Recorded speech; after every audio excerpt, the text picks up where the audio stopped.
विनय express YouTube channel पर मैं विनय थानवी आप सभी का हार्दिक स्वागत करता हूं। आज हमारे साथ खास मेहमान मौजूद है भारतीय प्रशासनिक सेवा के युवा अधिकारी श्री गौरव अग्रवाल। सर, आपका बहुत बहुत स्वागत है।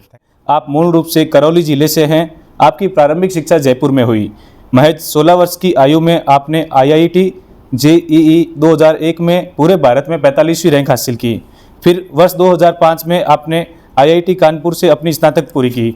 महज 21 वर्ष की आयु में आपने भारत की सबसे कठिन परीक्षा MBA उत्तीर्ण की। वर्ष 2005 में कैट परीक्षा में आपने 99.94% अंक हासिल किए।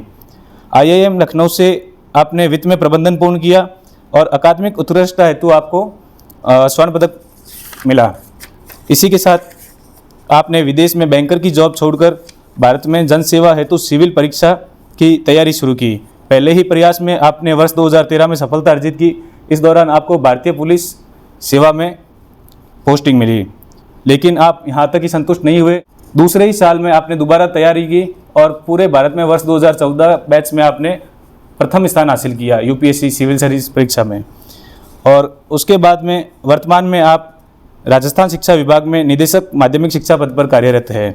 इसी के साथ आपने इंडियन इकोनॉमी विषय पर एक पुस्तक भी लिखी है। सर, आप हमें बताएं, आपका बहुत बड़ा अनुभव अच्छा रहा है। असफलताओं से सफलता की ओर आपने सफर तय किया। राजस्थान में शिक्षा की स्थिति को कैसे देखते हैं? राजस्थान एक बहुत ही बड़ा प्रदेश है जी।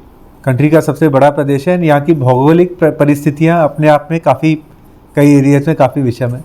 उसके बाद भी राजस्थान ने शिक्षा के क्षेत्रों में विगत कुछ वर्षों के अंदर अभूतपूर्व प्रगति की है। इसका मतलब ये नहीं कह रहा मैं कि कोई चैलेंजेस नहीं है, लेकिन जो प्रगति हुई है वो भी काफ़ी अभूतपूर्व है। आज की तारीख में आप कोई से भी जो एजुकेशनल लर्निंग आउटकम्स के सर्वेज होते हैं, जो या तो केंद्र सरकार कराती है या विभिन्न जो है आपके NGOs कराते हैं, उनमें आप देखें राजस्थान का लगभग सभी के अंदर काफ़ी अच्छा परफॉर्मेंस रहता है नेशनल लेवल पे। फॉर एग्ज़ाम्पल अभी गत वर्ष नेस सर्वे हुआ था, नेशनल अचीवमेंट सर्वे हुआ था। उसके अंदर राजस्थान का बहुत ही उत्कृष्ट परिणाम रहा था। उसके बाद में जो PGI इंडेक्स की रिपोर्ट आई थी, उसमें भी हमारे यहाँ के 3 जिले जो है सर्वोत्तम वाली कैटेगरी के अंदर थे। उसके उपरांत जो अन्य सर्वे भी होते रहते हैं लर्निंग आउटकम्स के, सभी में जो है राजस्थान अच्छा करता रहता है। जो केंद्र सरकार के इंस्पायर अवार्ड है उसमें राजस्थान अग्रणी स्टेट्स में से है। और मुझे तो काफ़ी खुशी होती है जब मैं स्कूलों के अंदर जाके बच्चों के वो इंस्पायर अवार्ड वाले प्रोजेक्ट देखता हूँ। बड़ा अच्छा लगता है उनकी क्रिएटिविटी और उनकी जो साइंटिफिक टेम्पर किस तरह से डेवलप हो रहा है वो देखकर। तो ओवरऑल जो है राजस्थान ने काफ़ी इसके अंदर प्रगति की है। इवन जैसे आप देखें जो शिक्षकों की अवेलेबिलिटी है, जो टिपिकली आपका जो RT है उसके अंदर मैंडेटेड है कि आपके 30 बच्चों के ऊपर एक शिक्षक होने चाहिए। जो नेशनल एवरेज है वो करीबन 28 के आसपास है और राजस्थान की उससे भी बेहतर स्थिति है। राजस्थान के अंदर लगभग जो है 24-25 बच्चों के ऊपर एक शिक्षक ऑलरेडी अवेलेबल है। तो ओवरऑल काफ़ी इम्प्रूवमेंट्स आए हैं स्टेट के अंदर। राजस्थान सरकार द्वारा स्कूली बच्चों के लिए शिक्षा के अलावा स्वास्थ्य, सामाजिक सुरक्षा से जुड़ी अनेक योजनाएं लागू की। मुख्य योजनाओं के बारे में आप विस्तार से बताइए। बच्चे जब स्कूल आते हैं तो ऑब्वियसली मेन फोकस एजुकेशन का होता है, किंतु शिक्षा उनके जब तक उनका स्वास्थ्य का विकास ना हो, जब तक उनके शारीरिक विकास ना हो, तब तक शिक्षा एक तरीके से अधूरी है। तो आप ये देखें कि राजस्थान इसमें भी जो है देश भर में अग्रणी प्रदेशों में है। अभी हाल ही में माननीय मुख्यमंत्री महोदय ने मुख्यमंत्री बाल गोपाल योजना का स्टार्ट किया था, जिसको इस बजट में 3 दिन से बढ़ा के पूरे 6 दिन जो है कर दिया गया है। तो प्रत्येक दिन बच्चों को हमारे दूध मिलेगा apart from mid day meal. उसके अलावा भी जो हमारी खेल कूद की प्रतियोगिताएं होती हैं उसके ऊपर भी जो है काफ़ी एक अच्छा एनवायरनमेंट वहाँ रहता है। अभी आप देखेंगे कि रिसेंटली जो ग्रामीण ओलंपिक हुए थे, अभी अगले सेशन में दोबारा ग्रामीण और शहरी ओलंपिक अपने होने वाले हैं। एंड इवन जो है पिछले वर्ष हम लोगों ने जो शिक्षा विभाग है उन्होंने चेस का एक अभूतपूर्व वर्ल्ड रिकॉर्ड बनाया था, जहाँ पे हमारे जो है लाखों बच्चों ने जो है एक साथ चेस खेला था। तो ये सब अपन देखें तो काफ़ी एक अच्छा शारीरिक और ये खेलों के प्रति जो है रुझान बढ़ रहा है। अब रिकॉर्ड्स के बारे में बता रहे थे, शिक्षा विभाग ने कई रिकॉर्ड्स हासिल किए, उसके बारे में थोड़ा कि कौन से विश्व रिकॉर्ड कौन कौन से अपने विभाग को मिले? पिछले वर्ष के अंदर शिक्षा विभाग ने, मूल रूप से शिक्षा विभाग ने 4 वर्ल्ड रिकॉर्ड बनाए थे।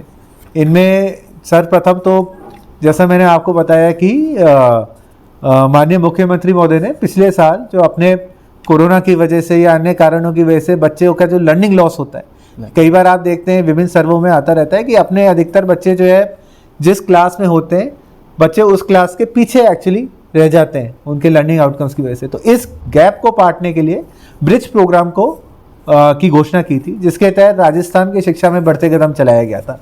इसमें इसकी मूल अवधारणा जो है वो ये है कि हमारी जो स्कूली शिक्षा है उसको रटने की बजाय हम कंसेप्ट बेस्ड समझने की तरफ से ओरिएंट करें, क्योंकि जो आप देखेंगे जो ह्यूमन माइंड होता है, ह्यूमन माइंड रटने की तरफ ओरिएंटेड नहीं होता, ह्यूमन माइंड कंसेप्ट समझने की तरफ ओरिएंटेड होता है।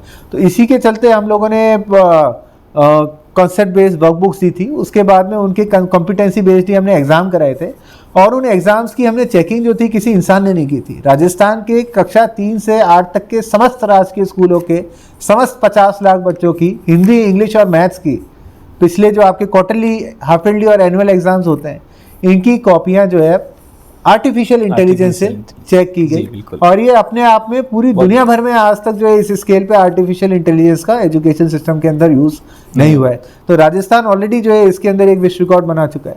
उसके अलावा भी जो पिछले वर्ष अगस्त माह के अंदर शिक्षा विभाग ने एक अभूतपूर्व रिकॉर्ड बनाया था, जहां अपने बच्चों के अंदर जो अपनी रूट्स हैं उनसे कनेक्ट करने के लिए, देशभक्ति की भावना को बढ़ाने के लिए एक साथ हमारे सारे स्कूल के सारे बच्चों ने राष्ट्रीय गीत और अपने जो देशभक्ति के गीत होते हैं इनको गाया था। वो भी एक अनूठा वर्ल्ड रिकॉर्ड बना था।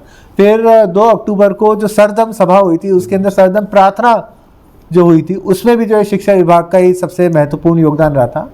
एंड चेस का एक ये वर्ल्ड रिकॉर्ड बना था, मैंने आपको बताया है।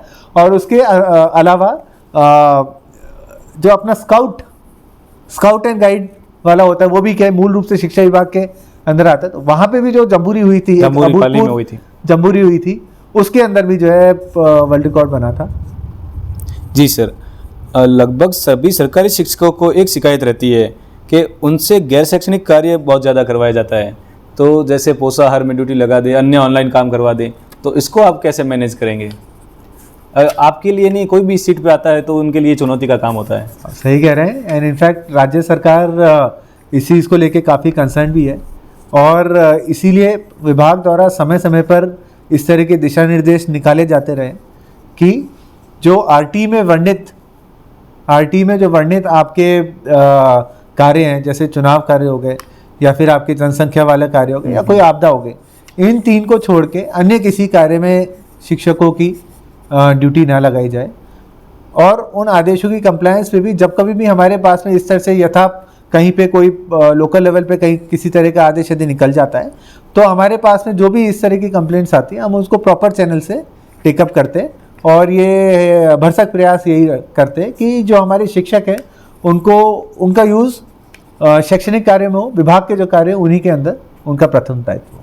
जी, शिक्षा विभाग में गहलोत सरकार ने कई भर्तियाँ निकाली।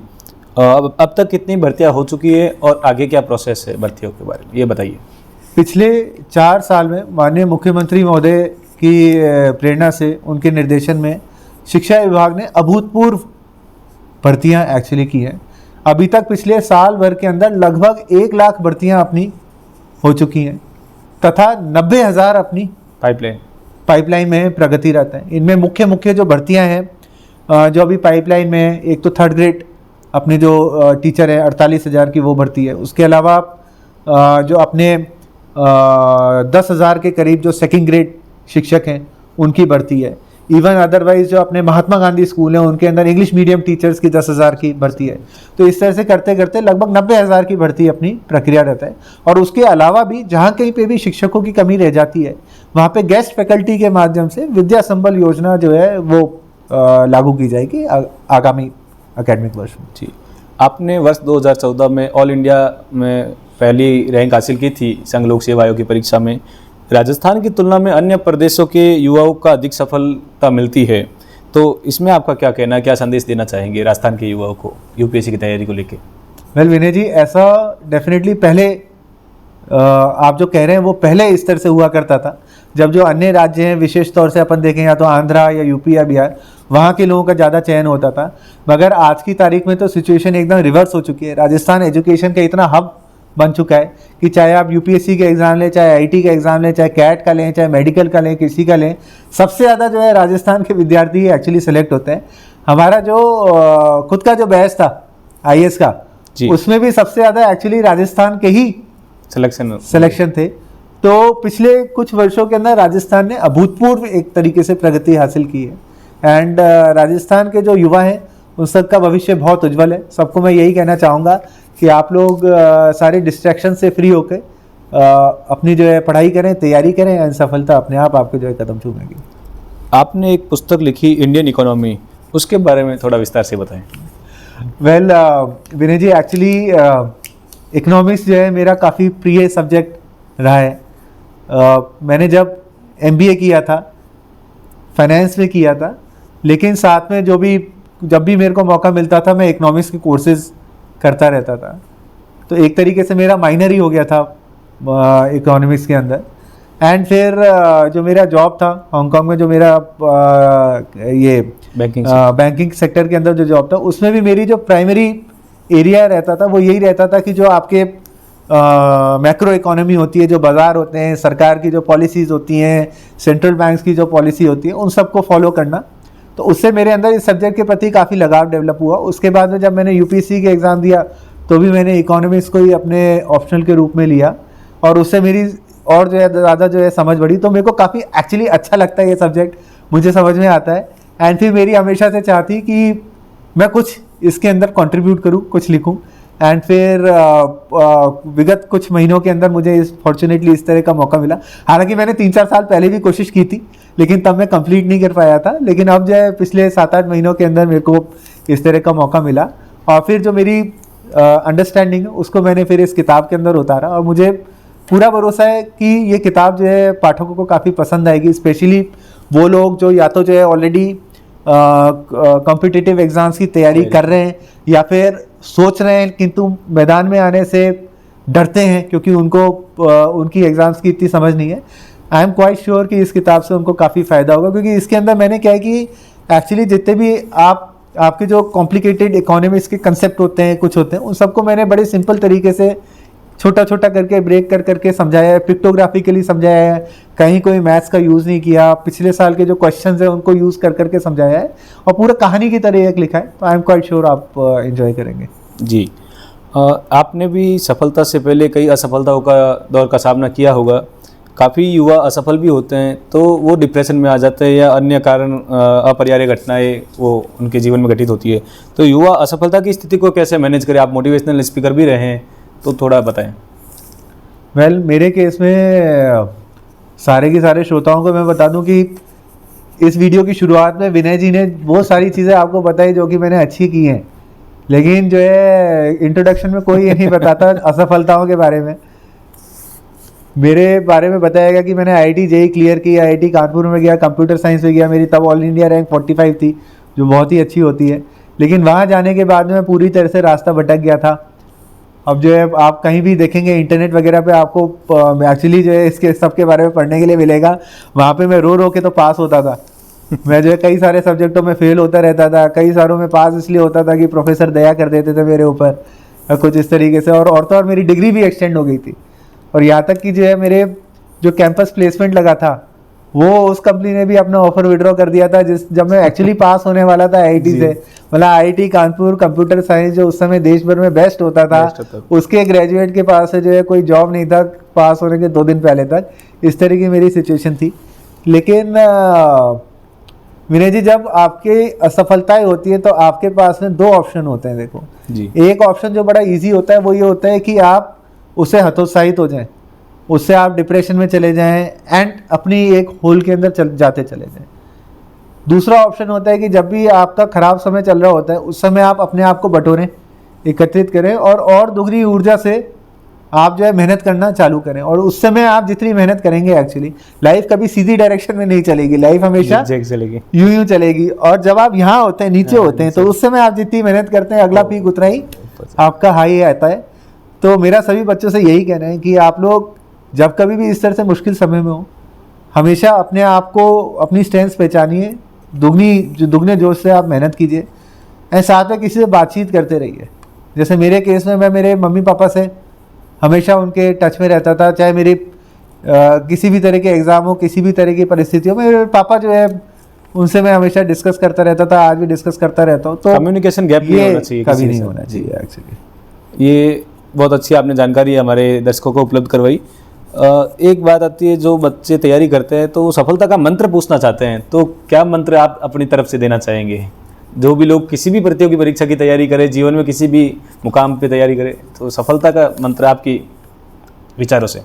विनय जी, मैं ऐसा कोई मंत्र वगैरह तो टिप्स नहीं दे सकता, क्योंकि सफलता के इस तरह से कोई जंतर मंतर वाली चीज़ है नहीं। जी जी। एंड एक्चुअली यदि आपको जीवन में एक्चुअली यदि सफल, वाकई में सफल होना है, तो अपना एक वो श्लोक होता था, निष्काम कर्म वाला, भगवत गीता का एक वो श्लोक होता था।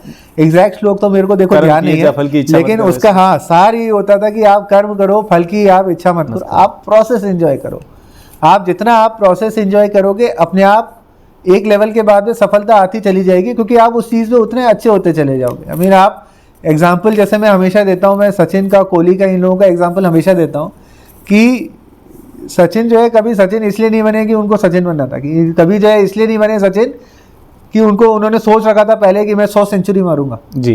कोई यदि सिर्फ ये देख के चले कि यार मेरे को 100 सेंचुरी मारनी है इसलिए क्रिकेट खेलना है, तो आप कभी भी एक सफल बैट्समैन नहीं बन पाओगे। आपको यदि अच्छा बैट्समैन बनना है, वर्ल्ड बीटिंग बैट्समैन बनना है, तो आपको प्रोसेस अच्छा लगना चाहिए। कोई बॉल आए, आपको खेलना अच्छा लगना चाहिए। ये लोग जो है इतनी मेहनत करते थे, हम लोग, अपन लोगों को तो अब दिखते हैं, लेकिन इनके पीछे की जो सफलता है, उनके पीछे 10-10, 12-12 घंटे, चाहे धूप हो, बारिश हो, सर्दी हो, कुछ हो, जाके मैदान के अंदर खेलते रहते थे। और वो सब इसीलिए कर पाए क्योंकि उनको खेलना अच्छा लगता था। प्रयास करते रहो, संघर्ष करते रहो। एग्जैक्टली। तो आप जो है प्रोसेस आप इंजॉय करें, जर्नी इंजॉय करें। जर्नी आपकी यदि ब्यूटीफुल होगी तो अपने आप जो है मंजिल अपने आप ही जो है आपकी ब्यूटीफुल आएगी। आपने समय दिया, आपका बहुत बहुत धन्यवाद। और थैंक यू सो मच।